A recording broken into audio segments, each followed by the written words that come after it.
ಸ್ವಾಮಿ ಕೊಲೆ ಕೇಸ್ನಲ್ಲಿ ಮೇ 20 ಮಂಗಳವಾರ ಕೋರ್ಟ್ಗೆ ಹಾಜರಾಗಿದ್ದ ಆರೋಪಿಗಳಾದ ನಟ ದರ್ಶನ್ ಮತ್ತು ಪವಿತ್ರ ಗೌಡ ಇಬ್ಬರು ಪರಸ್ಪರ ಭೇಟಿಯಾಗಿದ್ದಾರೆ.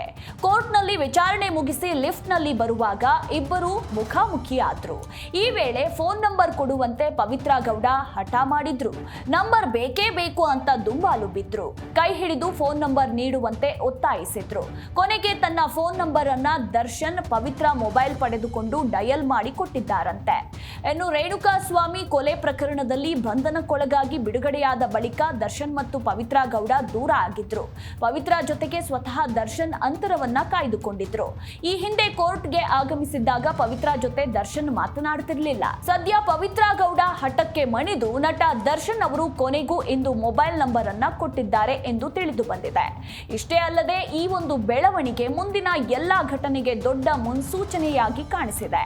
ಇನ್ನು ಕೆಲ ಕಾಲ ವಾದದ ಬಳಿಕ ಕೋರ್ಟ್ ವಿಚಾರಣೆಯನ್ನ ಜುಲೈ 10ಕ್ಕೆ ಮುಂದೂಡಿಕೆ ಮಾಡಿದೆ.